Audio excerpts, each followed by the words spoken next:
An ƙara gano gaskiya cikin dalilan da ya sa ƙasar Amurka ta dakatar da sabon operation ɗinta na buɗe Strait of Hormuz, wanda yake ƙunshe da sojoji 15,000 da jiragen yaƙi 100.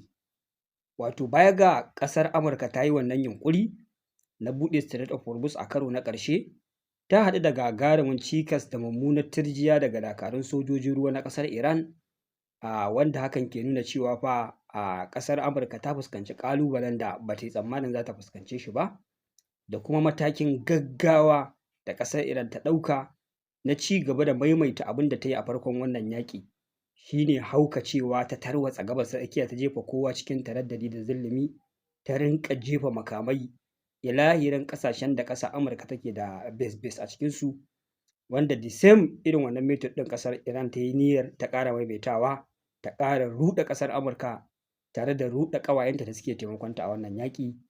Matakin da Iran ta ɗauka na fara jefa bama-bamai a UAE da drones da ya ƙara firgita ƙasar Saudiyya. Ma'ana ƙasar Saudiyya cikin gaggawa ta gano manufar Iran da kuma matakan da take shirin ɗauka. Ai fa nan da nan ta kira ƙasar Amurka ta sanar da ita cewa fa to a wannan karo da za a yi wannan yaƙi za mu rufe sararin samaniyar mu ruf, sannan kuma iya base ɗinku da ke ƙasar Saudiyya ba fa za ku yi amfani da shi ba. Ma'ana idan za ku yi wannan yaƙi yanzu a karo na ƙarshe ko karo na biyu, ban da mu a cikinsa babu abin da ya mana zafi, ba za ku yi amfani da iya base ɗinku da ke ƙasar mu ba, ballantana Iran ta cillo mana makamai. Jama'a kun ji gaskiyar da ta ƙara bayyana kenan, wato ƙasar Saudiyya ta ɗauki darasi wanda ta fahimci to wai meye ma ribarta a cikin wannan yaƙi, meye yaƙin ya tsinana mata, da me ta amfana, illa iyaka ƙasar Amurka ce kawai ta zo ta yi amfani da ƙasarsu ta rinƙa shilla makamai zuwa ƙasar Iran, ita ko ƙasar Iran tana shillo makamai ƙasar Saudiyya, wanda hakan ya dakatar da haƙar ɗanyen man fetur, ya dakatar da tashin jirage, ya jefa ƙasa cikin ruɗani da firgici, ga asara da shirin karyewar tattalin arziki. To mu da me muka ƙaru? Babu komai.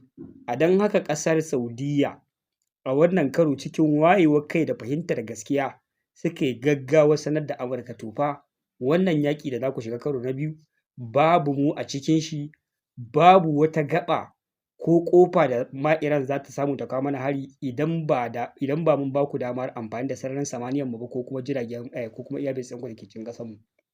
Saboda haka ƙasar Saudiyya ta ce a wannan karo ban da mu a ciki. Babbar magana kenan. Wato wannan abu ya matuƙar karya gwiwar ƙasar Amurka, wanda a yanzu haka fa ita kanta Saudiyya ita ma ɗan hanyoyi da take bi tana ɗan bypassing ɗin wannan naval blockade ɗin. Akwai wani pipeline da take amfani da shi wanda ya ɓulla Red Sea, wanda wannan pipeline ɗin ya ƙetare ta a Yemen, ya bi ta Red Sea, wanda a ta Red Sea ake zuwa ana ɗan ɗiban wannan mai ana fitar da shi dai tana rage asara, wanda tana sane da cewa yanzu a shirye-shiryen da ƙasar Iran take yi idan aka ci gaba da kai mata farmaki ko za a buɗe Strait of Hormuz, a hare-haren da za ta kai bayan da Strait of Hormuz dama a rufe yake kuma ta nan Saudiyya take fitar da mai ta jiragen ruwa, to wannan pipeline ɗin ma shi ma za ta sa dakarun Houthi su blowing ɗin shi ya tarwatse. Kenan yanzu ƙasar Saudiyya za ta zama babu ta da tsuntsu, ba ta da tarko, sai kawai iya shillowar bama-bamai kawai za su ci gaba da yawo a sararin samaniyar ƙasar ta, ƙila su ringa taɓa refineries da rijiyoyin man fetur. Ga kuma aikin hajji. Jama'a aikin hajji yanzu haka dai shi al'ummar musulmi za su shiga a ƙasar Saudiyya. Yanzu idan aka ce Gabas ta Tsakiya ta ruɗe ana ta shilla makamai, me kuke tunanin zai faru? Ilahirin waɗannan ƙasashe na Gabas ta Tsakiya na Larabawa duka wannan abu zai shafe su uwa uba, ƙasa mai tsarki ƙasar Saudiyya, wanda ƙasar Saudiyya ta gano cewa fa kai mutanen nan fa idan muka ci gaba da biye musu za su kai mu su baro ne, su jefa mu cikin halin ƙaƙanikai da tashin hankalin da mu ba zai amfane mu ba, ba zai amfani tattalin arzikin ƙasar mu ba. To wallahi suka ce fa banda su za a yi wannan yaƙi. Jama'a wannan na ɗaya daga cikin ƙarin dalili na biyu da ya sa ƙasar Amurka ta yi nan da nan ta dakatar da wannan operation ɗin. To wannan su ne dalilai guda biyu wanda already mun riga mun bayyana muku na farko, sannan kuma muka bayyana muku na biyu a yau. Wanda na farkon shi ne mummunar tirjiya da Amurka ta samu, da jirage 100 na sama, da soja 15,000, da jiragen yaƙi. Ƙasar Iran ta ƙi yadda ta fito da jiragen ruwa manya-manya, tana amfani da 'yan ƙananan jirage wanda raina kama ka ga gayya kenan, wanda yaƙi ne zai escalated a ci gaba da flying ɗin ballistic missile a sararin samaniya, abubuwa ya zo ya ruɗe ya zama ma ya wuce na da. Yaƙin ya zo ya wuce ma har lokacin aikin hajji, tunda yanzu maganar da ake wancan yaƙin fa kwana 50 da wani abu aka yi zuwa wata 2 kwana 60 kenan. Yanzu kuma idan aka fara kwana nawa za a yi? Ba a sani ba, abin har ya kai lokacin aikin hajji ma a ce ana aikin hajji ana jefa makamai Saudiya. Jama'a kun ga wannan ai wani mummunan tarihi ne da wani lam'a ake so ma a kafa ma ƙasar Saudiya. To ƙasar Saudiya dai ta yi aikin hankali, ta yi aikin basira, ta fece daga wannan yaƙi wa zuwa yanzu ba a sani ba ko ta dakatar da ƙasar Amurka kenan daga ire-iren waɗannan matakai da take ɗauka na amfani da ƙasashensu tana biyan buƙatarta da ƙasar Yahudu, shine ba mu sani ba. Wannan shine gaba ta farko. Gaba ta biyu kuma shine maganar da shugaban ƙasar Amurka Donald Trump yake yi na cewa da alamu saura ƙirs a kawo ƙarshen wannan yaƙi, domin kuwa yarjejeniyoyin da ke tsakanin ƙasar Iran da ƙasar Amurka an kusa a cin musu. Menene gaskiya game da wannan lamarin? Bari in faɗa muku abin da yake ƙasa na gaskiya. Yarjejeniyar da ƙasar Amurka ta kawo a kan tebur yanzu shine tana so ƙasar Iran ta dakatar da yunƙurin ƙirƙirar makamin nukiliya, ta dakatar da haɓaka tataccen uranium ɗinta na tsawon shekaru 12. Wannan shine buƙatar ƙasar Amurka, wanda a da magana ce ta dindindin har abada, mun dakatar da ku kenan, mun raba ku da wannan program ɗin farko kenan. Amma yanzu an rage shekarun da aka sa a farko, an dawo da su shekara 12. Yanzu ƙasar Amurka tana buƙatar ƙasar Iran ta yi wannan aiki na dakatar da yunƙurin mallakar makamin nukiliya da kuma haɓaka tataccen uranium na shekaru 12. Sannan maganar ballistic missile da Iran take ƙerawa, shi ma akwai adadin da ake so ya zama da cewa ƙasar Iran ta maida ballistic missile ɗinta ko kuma a ma'ajiyarta na makamai, rumbun makamanta ya zama da cewa shi ma wani ƙayyadadden makamai ne yake ciki, wanda ƙasar Amurka ce za ta faɗi adadin abin da ya kamata a ce ƙasar Iran ta mallaka, da su kansu ballistic missile ɗin iya adadin nisan zangon da za su iya kaiwa, wanda za a yi amfani da su. Ma'ana ya zama da cewa ƙasar Iran ba za ta taɓa iya mallakar wani makami da wataran zai iya kaiwa ƙasar Saudiya ba, wanda wannan shine ƙasar Amurka ba, wanda wannan shine buƙatar ƙasar Amurka ta biyu. A cikin jigajigan abubuwan da ake tattaunawa, dama babbar matsalar shine batun makamashin nukiliya, uranium kenan, shine babbar matsalar. Su waɗannan abubuwan guda biyu ba sa cikin wasu abubuwa da dolen dole idan ba a cin musu ba yaƙi ba zai ƙare ba. Batun dai haɓaka makamashin nukiliya shine on the table. Ƙasar Yahudu ita ce take cewa bayan an dakatar da ƙasar Iran, shi wannan tataccen uranium ɗin da ƙasar Amurka Iran take da shi a yanzu haka 440 kg, wanda ake maganar ko da a yanzu za a yi amfani da shi, za a iya ƙera makamin nukiliya guda 11 da shi. To ita ƙasar Yahuda hankalinta bai kwanta ba saboda tsabar tsoron mutuwa da tsoron tashin hankali, amma kuma ta fi kowa nemo bala'i da masifa da hallaka mutane. Take so wannan tataccen uranium ɗin a yarjejeniyar da za a yi na shekara 12 dole a raba ƙasar Iran da wannan tataccen uranium ɗin, a fitar da shi daga ƙasar, kamar yadda da farko ƙasar Rasha ta ce tana buƙatar a bata ta ajiye ma ƙasar Iran.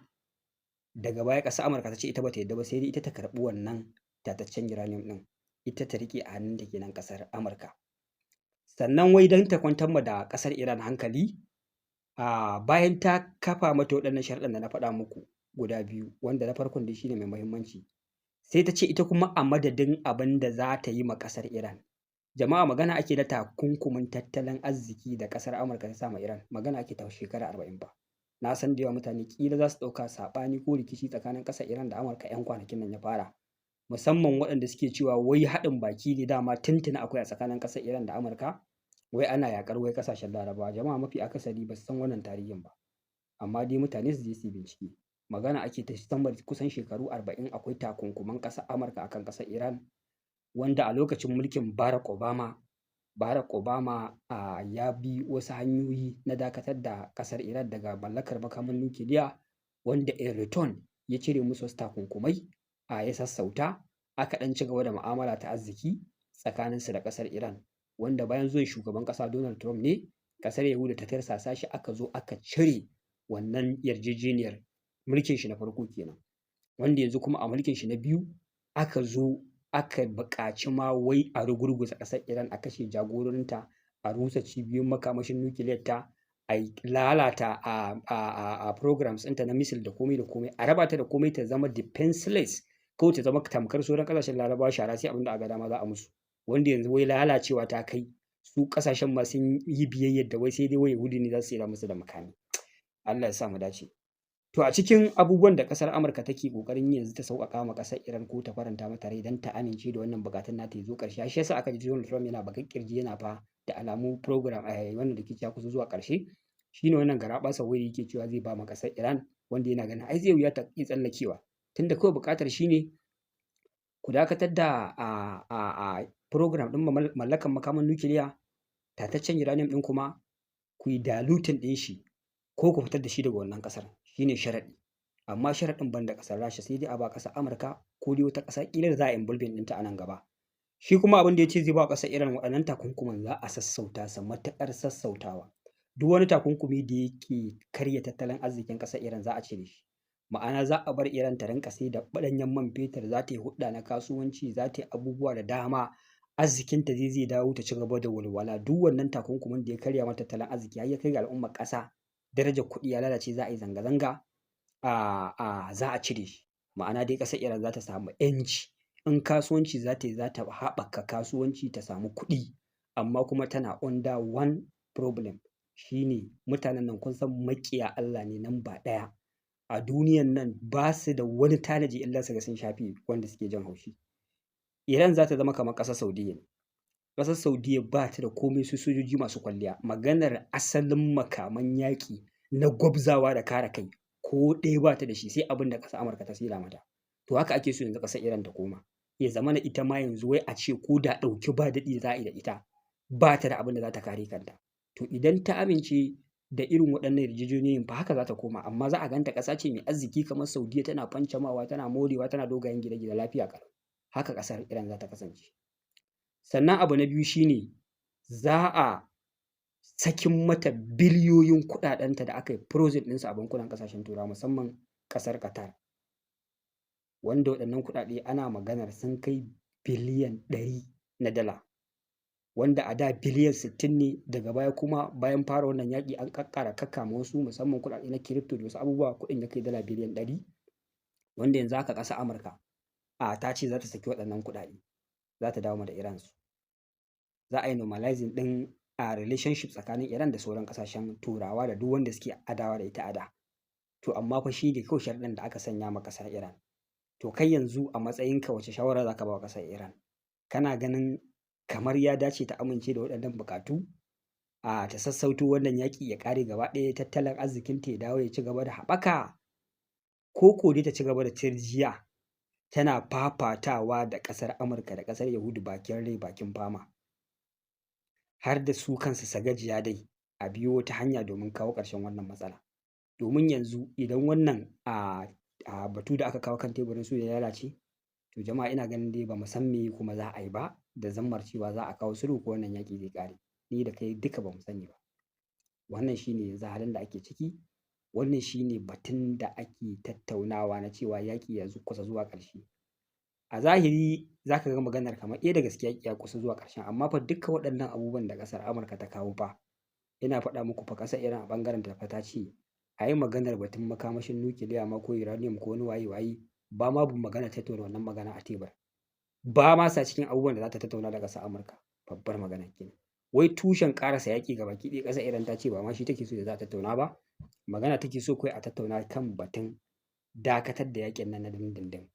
A daina yaƙi tsakaninta da Amurka, a daina yaƙi tsakaninta da sauran ƙasashen Larabawa, ƙasar Yahudu ta daina kai hare-hare Lebanon da sauransu.